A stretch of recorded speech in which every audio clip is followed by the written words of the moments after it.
제 이름은 한서연, 올해 35살입니다. 오늘은 제 인생에서 가장 행복한 날이어야 했습니다. 화려한 예식장, 눈부신 조명, 축복 속에서 저는 세상 모든 이들의 부러움을 받으며 결혼식을 올렸습니다. 그 주인공은 바로 태신 그룹의 후계자 장희연 씨. 그는 언제나 다정했고 저를 바라보는 눈빛엔 한결같은 사랑이 담겨 있었습니다. 저는 그 믿음 하나만으로 앞으로의 인생이 장밋빛일 거라 굳게 믿었습니다. 결혼식이 끝난 후 준비된 첫날 밤의 별채, 벽난로 불빛이 은은하게 흔들리고 순백의 침구 위로 향기로운 백합 내음이 퍼져 마치 천국과도 같은 공간이었습니다. 저는 하객들의 축복 속에서 지친 몸을 하얀 슬립 차림으로 감싸 안고 은은한 와인 취기 속에서 다가올 순간을 두근거리며 기다렸습니다. 드디어 방문이 열리는 소리가 났습니다. 심장이 터질 듯 뛰었습니다. 드디어 오셨구나, 이연 씨. 저는 설레는 마음으로 고개를 숙였습니다. 그러나 이내 이상함을 느꼈습니다. 늘 가볍고 경쾌했던 남편의 발걸음과 달리 이번에는 무겁고 권위적인 기운이 방 안을 압도하듯 짓누르고 있었습니다. 게다가 익숙한 비누 향 대신 오래 묵은 위스키와 강한 향수, 낯선 남자의 채취가 코끝을 스쳤습니다. 저는 불안에 고개를 들어 올렸습니다. 그리고 심장이 나락으로 떨어지는 듯한 충격. 어둠 속에서 드러난 인물은 남편이 아니었습니다. 오늘 낮 온화한 미소로 저를 며느리라 부르며 손을 꼭 잡아주던 사람. 태신 그룹의 절대 권력자 장희연 씨의 아버지 장무원 회장님이었습니다. 아버님? 입술이 굳어져 간신히 목소리가 나왔습니다. 그는 대답 대신 불덩이 같은 눈빛으로 저를 내려다보았습니다. 그 시선은 따뜻함도 존중도 없는 사냥감을 탐하는 맹수의 것이었습니다. 이연희는 지금 자기 방에서 곤히 자고 있지. 낮게 울리는 목소리. 그 차가운 기운이 제 온몸을 얼어붙게 했습니다. 그는 제 옆으로 다가와 앉으셨습니다. 숨이 막힐 듯한 압박감이 방을 뒤덮었습니다. 오늘 밤 당신의 남편은 내가 될 것입니다. 그의 거대한 손이 제 턱을 거칠게 잡아 고개를 억지로 들어 올렸습니다. 강철 같은 소나기에서 빠져나갈 수 없었습니다. 그 순간 저는 깨달았습니다. 제가 믿었던 사랑, 행복, 미래라는 이름의 모든 것이 한순간에 무너지고 있다는 사실을, 그저 거대한 음모의 희생양일 뿐이라는 것을 여기서 잠시 말씀드립니다. 이 이야기가 앞으로 어떻게 전개될지 궁금하시다면 좋아요와 구독, 댓글을 부탁드립니다. 여러분의 반응이 저에게 큰 힘이 됩니다. 제발 이러지 마세요. 간절한 애원조차 허공에 흩어졌습니다. 그의 눈빛에는 망설임이 없었습니다. 그 밤 제 인생은 돌이킬 수 없는 길로 들어서고 있음을 저는 온몸으로 느꼈습니다. 저는 결혼식 첫날 밤을 천국이라 믿었지만 그 밤은 곧 지옥으로 바뀌었습니다. 제 앞에 선 사람은 남편이 아닌 태신 그룹의 회장이자 시아버지인 장무원 회장님이었습니다. 그의 그림자 같은 존재감은 방 안 공기를 삼키듯 숨조차 제대로 쉬지 못하게 만들었습니다. 그의 눈빛은 뜨겁게 타올랐습니다. 사랑이나 존중은 단 한 조각도 없었습니다. 그저 저를 소유물로 바라보는 시선. 순간 제 온몸에 소름이 돋았습니다. 아버님, 제발 이러지 마십시오. 저는 이현 씨의 아내입니다. 저는 떨리는 목소리로 애원했습니다. 그러나 돌아온 대답은 냉혹했습니다. 처음부터 당신은 내 아들의 여자가 아니었소. 당신은 내 후계자를 낳기 위해 선택된 여자일 뿐이요. 그의 말에 머리가 하얘졌습니다. 제가 믿었던 결혼, 사랑, 미래. 모든 것이 치밀하게 꾸며진 거래였다는 사실을 그 순간 깨달을 수밖에 없었습니다. 그는 제 어깨를 거칠게 움켜쥐며 저를 침대 위로 밀어 올렸습니다. 순백의 이불은 신부를 위한 축복이 아닌 희생양을 위한 재단처럼 차갑게 느껴졌습니다. 안 됩니다. 제발 멈추십시오. 저는 필사적으로 몸부림쳤습니다. 그러나 그의 힘은 제 몸을 완전히 짓눌렀습니다. 거대한 돌덩이가 올라앉은 듯 숨이 막혀 심장이 터질 것 같았습니다. 그의 손길은 냉혹했고 눈빛은 탐욕에 가득했습니다. 저는 두려움과 수치심에 몸서리를 쳤지만 그는 아랑곳하지 않았습니다. 그 순간 저는 알았습니다. 제 삶은 이제 제가 선택하는 길이 아니며 그의 소나기 안에서 철저히 유린될 것이라는 사실을. 밤은 길고 잔혹했습니다. 새벽빛이 창가에 스며들 때까지 저는 끝없는 절망 속에서 몸과 마음이 무너져 내리는 것을 견뎌야 했습니다. 며칠이 흘렀습니다. 그 시간 동안 저는 살아있는 시체처럼 지냈습니다. 음식도 삼키지 못했고 눈물만 흘렸습니다. 그러나 그들은 저를 죽게 내버려 두지 않았습니다. 하녀들이 억지로 제 입을 벌려 죽을 흘려 넣었고 회장의 명령이라는 이유로 제 생명은 강제로 유지되었습니다. 저는 더 이상 사람이 아니라 태신 그룹의 도구, 후계자를 위한 그릇이었습니다. 어느 날 밤 방문이 조용히 열렸습니다. 그곳에 나타난 사람은 남편 장희연 씨였습니다. 그는 제 앞에 무릎을 꿇으며 울먹였습니다. 서연아, 미안하다. 모든 게 내 잘못이야. 저는 멍하니 그를 바라볼 뿐이었습니다. 그는 진심으로 괴로워하는 얼굴이었지만 제 가슴 속에서는 분노가 끓어올랐습니다. 그는 떨리는 목소리로 고백했습니다. 내 아버지는 오래전부터 내가 후계자가 될 수 없다는 걸 알았어. 나는 아이를 가질 수 없는 몸이야.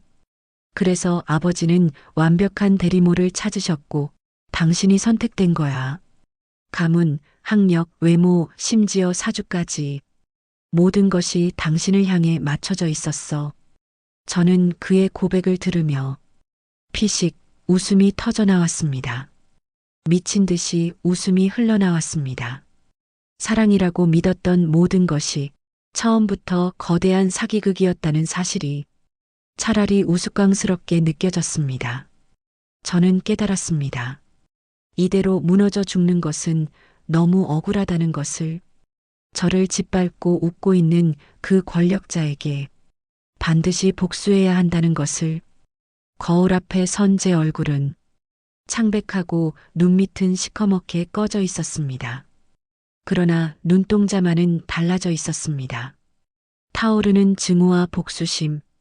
그것은 저를 다시 살아 움직이게 했습니다. 좋습니다. 원하시는 대로 하겠습니다. 하지만 제가 원하는 대로 하겠습니다. 저는 서랍 속에서 붉은 실크 드레스를 꺼냈습니다. 몸의 곡선을 따라 매끄럽게 흘러내리는 옷, 걸음을 옮길 때마다 아슬아슬하게 드러나는 허벅지, 누구도 쉽게 눈을 뗄 수 없는 의상, 그리고 짙은 머스크 향수를 제 몸 구석구석에 뿌렸습니다. 이제 저는 도망치는 희생자가 아니라 사냥꾼이 되기로 했습니다. 그날 밤 저는 직접 장무원 회장의 서재로 향했습니다. 문을 열자 그는 책상 앞에서 술잔을 기울이고 있었습니다. 저를 본 순간 그의 눈빛에 놀람보다 흥미가 번졌습니다.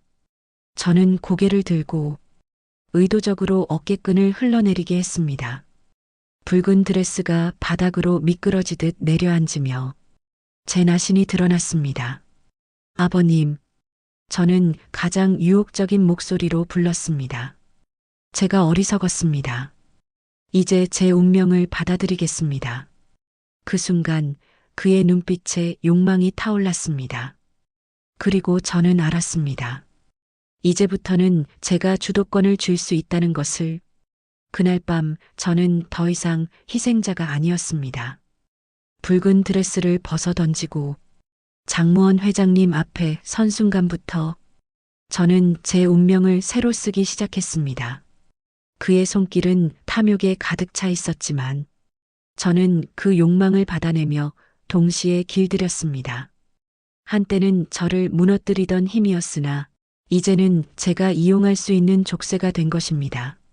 저는 그의 눈을 똑바로 바라보며 미소를 지었습니다. 제가 아버님을 기쁘게 해드리겠습니다. 제 모든 것을 바쳐서라도. 그의 눈빛이 흔들렸습니다. 그 밤 이후로 회장님의 침실은 제가 주도하는 무대가 되었습니다. 저는 그의 욕망을 세밀하게 관찰했습니다. 그가 어떤 손길에 떨고 어떤 말에 이성을 잃는지, 어떤 순간에 가장 크게 무너지는지, 저는 그것을 연구하는 학자가 되었습니다. 때로는 수줍게 몸을 떨며 순결한 신부의 모습을 연기했고, 때로는 과감하게 그의 위에 올라서서 모든 것을 지배했습니다. 그는 점점 저에게 사로잡혔습니다. 태신 그룹의 절대 권력이었던 그가 밤이 되면 저의 노예가 되어갔습니다. 저의 몸짓 하나, 속삭임 하나에 그의 눈빛은 나약하게 흔들렸습니다. 아침이 되면 저는 다시 가면을 바꾸었습니다. 세상에서 가장 현명하고 공손한 며느리, 저는 회장의 아내인 어머니를 찾아가 성심껏 모셨습니다. 병약한 그녀는 저의 다정한 태도에 빠르게 마음을 열었습니다. 그녀의 곁에서 저는 가문의 속사정과 집안의 구석구석을 조심스럽게 파악해 나갔습니다. 회장님이 무엇을 중요하게 여기시는지, 무엇을 극도로 싫어하시는지 저는 하나하나 기억했습니다. 남편 앞에서는 또 다른 가면을 썼습니다. 저는 죄책감과 체념에 젖은 여인의 모습을 연기했습니다. 괜찮습니다. 이연 씨. 이것도 제 운명이겠지요. 당신을 원망하지 않습니다. 제 눈물과 한숨은 남편의 마음을 무너뜨렸습니다.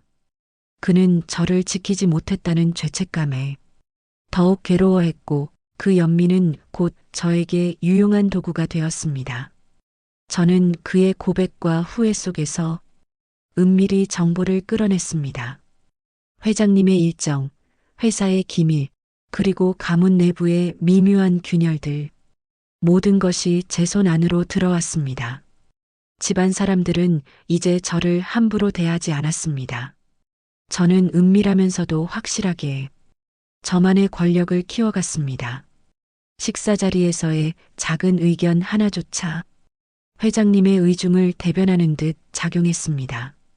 저는 집안의 구조를 제 색으로 바꿔갔습니다.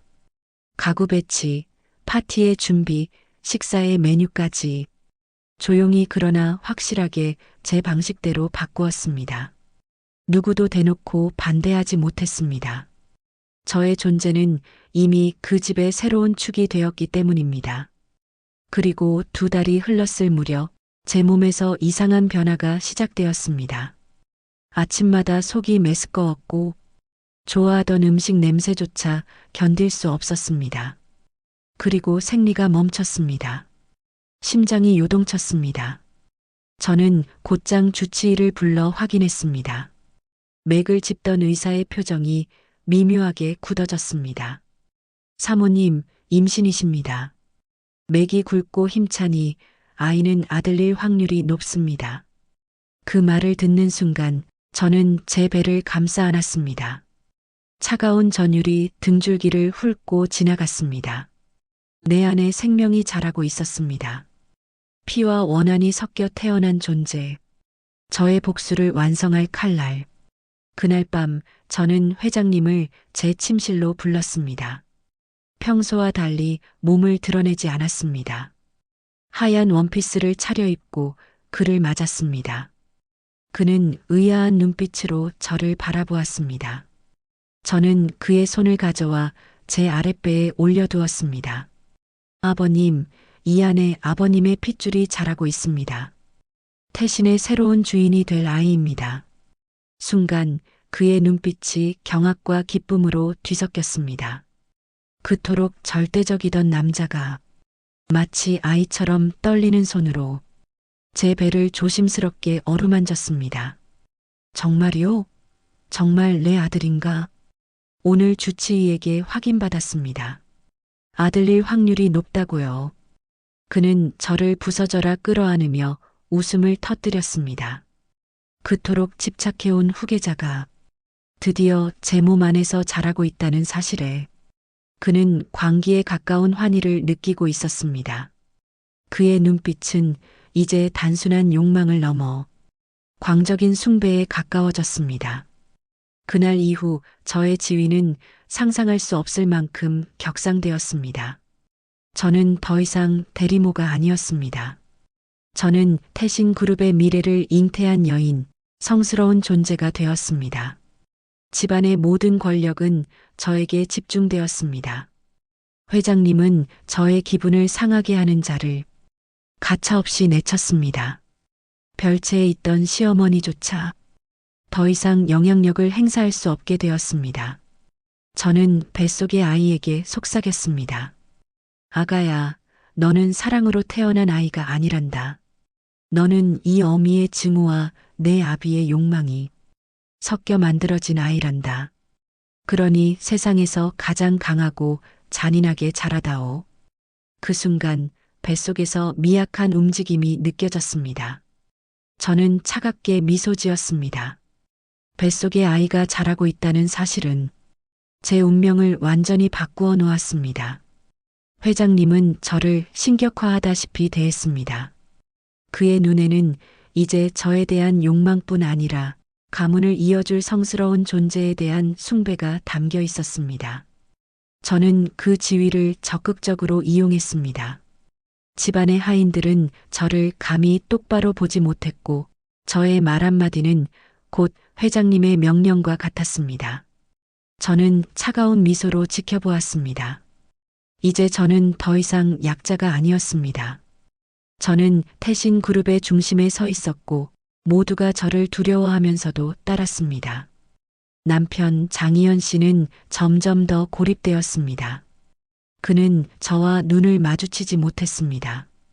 저를 지켜주지 못한 죄책감, 그리고 아이가 자기의 것이 아니라는 사실이 그를 올가매고 있었습니다.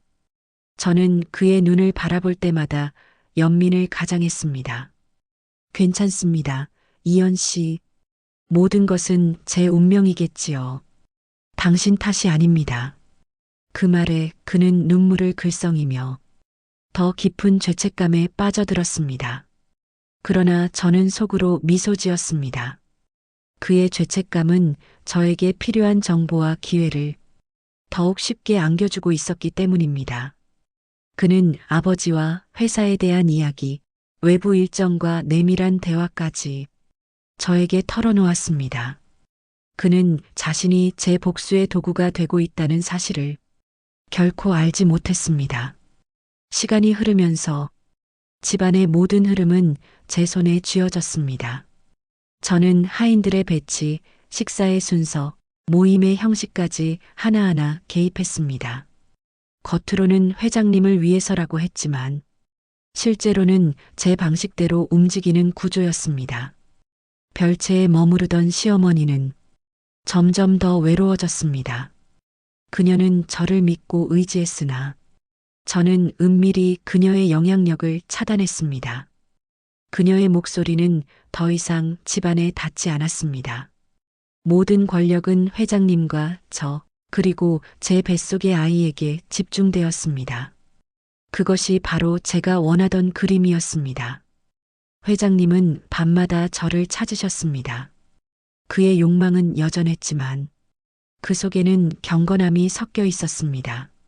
저는 그에게서 사랑받는 여인이 아니라 가문의 미래를 품은 여신처럼 대접받았습니다. 저는 그의 귀에 속삭였습니다. 아버님, 이 아이는 강하게 자랄 것입니다. 태신의 역사를 새로 쓰게 될 것입니다. 그의 눈빛은 황홀하게 빛났습니다. 저는 그 눈빛 속에서 확신했습니다. 그는 이제 저에게 완전히 사로잡혔다는 것을 아이의 존재는 집안뿐 아니라 회사의 구도까지 흔들었습니다. 이사회는 술렁였고 회장님의 비밀스러운 야망에 대해 감히 의심조차 하지 못했습니다. 저는 그들의 시선을 즐겼습니다. 겉으로는 고개를 숙이고 미소 지었지만 속으로는 비웃었습니다. 그들이 모르는 진실은 오직 저만 알고 있었으니까요. 밤마다 저는 아이에게 속삭였습니다. 아가야, 너는 어머니의 복수심과 아버지의 집착이 섞여 태어난 아이란다. 그러니 누구보다 강하게 자라거라. 세상을 지배할 힘을 손에 넣거라. 제 뱃속에서 작은 움직임이 일어날 때마다 저는 소름 돋는 전율을 느꼈습니다. 그것은 단순한 생명의 기척이 아니라 다가올 복수의 신호처럼 다가왔습니다. 계절이 바뀌고 시간이 흐르면서 저의 배는 점점 불러왔습니다. 집안 사람들은 저에게 머리를 조아렸습니다. 저는 고귀한 미소로 그들의 시선을 받았습니다. 그러나 마음속 깊은 곳에서는 차갑게 다짐했습니다. 이 모든 것은 복수의 과정일 뿐이라고. 회장님이 저를 신격화할수록 그는 더 깊이 제 덫에 걸려들고 있었습니다. 저는 기다렸습니다. 아이를 품은 시간이 끝나고 그가 세상에 태어나는 날 저의 복수는 새로운 국면을 맞이할 것임을 알았으니까요. 어느 날 밤 회장님은 제 손을 붙잡고 말씀하셨습니다.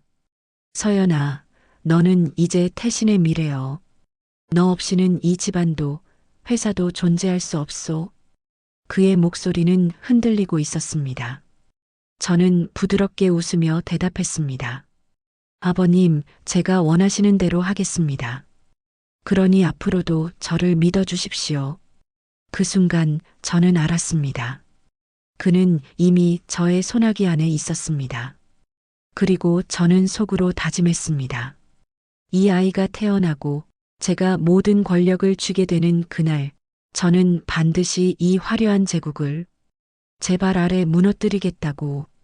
시간은 무심하게 흘렀습니다. 제 뱃속에서 자라나는 아이는 날마다 존재감을 드러냈습니다. 집안은 온통 아이의 이야기로 가득했습니다. 하인들은 저를 마치 성모처럼 떠받들었고 회장님은 제 몸에 손을 얹을 때마다 경건한 표정을 지었습니다. 서연아, 내가 태신의 역사를 새로 쓰고 있구나. 그의 말은 숭배와 광기가 뒤섞여 있었습니다. 저는 고개를 끄덕이며 부드럽게 웃었지만 속으로는 냉혹하게 다짐했습니다. 이 아이는 단순한 후계자가 아니라 제가 세운 칼날이 될 것이라고. 밤마다 회장님은 저를 찾으셨습니다. 그는 여전히 욕망을 감추지 못했지만 그 속에는 두려움이 깃들어 있었습니다. 저는 그의 눈동자 속에서 점점 흔들리는 그림자를 보았습니다. 그는 더 이상 절대적인 존재가 아니었습니다. 저는 그의 숨결을 쥐고 흔드는 사람이었고 그는 저 없이는 단 하루도 견디지 못하는 불안한 노인이 되어가고 있었습니다. 저는 그 사실이 더욱 기쁘고 달콤했습니다. 그의 권력이 크면 클수록, 그가 저에게 매달리면 매달릴수록 그는 제 발 아래 무너질 수밖에 없으니까요. 남편 장희연 씨는 점점 더 약해졌습니다. 그는 저를 보며 말했습니다. 서연아, 미안하다. 나는 너를 지켜줄 힘이 없어. 저는 눈물을 글썽이며 그의 손을 잡았습니다. 괜찮습니다. 저는 운명을 받아들였습니다. 제 눈빛에 가득한 체념은 그의 가슴을 더 아프게 찔렀습니다. 그러나 저는 알고 있었습니다. 그는 이미 저의 연기에 놀아나고 있다는 것을. 그의 죄책감은 제가 원하는 모든 정보를 더 쉽게 가져다주는 열쇠였습니다. 계절이 바뀌고 아이는 무럭무럭 자랐습니다. 집안은 더 이상 예전의 태신이 아니었습니다. 그곳은 회장님의 제국이었고 동시에 저의 무대였습니다. 저는 하인들에게 단호하게 지시했습니다. 누구도 저를 거역하지 못했습니다. 저의 미소 뒤에는 회장님의 절대 권력이 늘 그림자처럼 따라붙고 있었기 때문입니다. 그러나 저는 알고 있었습니다. 그 힘이 결국 저에게 귀속된다는 사실을. 출산의 날이 가까워졌습니다. 회장님은 제 곁을 떠나지 않았습니다. 그는 저의 손을 잡고 말했습니다. 이 아이는 반드시 아들이어야 한다. 태신의 피를 이어갈 주인이어야 한다. 저는 잔잔하게 대답했습니다. 아버님, 걱정하지 마십시오. 이 아이는 반드시 아들이 될 것입니다. 그리고 태신의 운명을 새로 쓰게 될 것입니다. 그는 눈시울을 붉히며 고개를 끄덕였습니다. 저는 그의 표정을 바라보며 차갑게 웃었습니다. 그는 믿고 있었지만 실제로는 제가 그 믿음을 이용하고 있었습니다. 드디어 출산의 날, 집안은 긴장으로 가득했습니다. 회장님은 대기실에서 발을 동동 구르셨고 하인들은 침묵 속에서 제 방을 오갔습니다. 긴 고통 끝에 아이의 울음소리가 방 안을 가득 메웠습니다. 의사가 고개를 들어 외쳤습니다. 아들입니다. 회장님은 눈물을 쏟으며 무릎을 꿇었습니다. 그는 아이를 품에 안으며 떨리는 목소리로 말했습니다. 태신의 미래가 태어났다. 저는 땀과 눈물에 젖은 얼굴로 아이를 바라보았습니다. 내 아이, 내 복수의 씨앗. 그 순간 저는 속으로 속삭였습니다. 아가야, 너는 어머니의 무기란다. 너를 통해 모든 것이 무너질 것이다. 이제 저는 더 이상 약한 신부가 아니었습니다. 저는 태신 그룹의 안주인이 되었고 회장님과 남편을 모두 제 손에 쥐었습니다. 그러나 제 진짜 목표는 단 하나였습니다. 이 화려한 제국을 제 발 아래, 제 더미로 만들고 웃는 것. 저는 흔들리는 샹들리에 불빛을 바라보며 차갑게 미소 지었습니다. 곧 모든 것은 제 것이 될 것입니다. 그리고 그 모든 것은 저의 복수를 위해 산산이 부서질 것입니다. 긴 여정을 함께 해주셔서 감사합니다. 이 이야기가 흥미로우셨다면 좋아요와 구독, 그리고 댓글 꼭 부탁드립니다. 여러분의 관심이 저에게 큰 힘이 됩니다.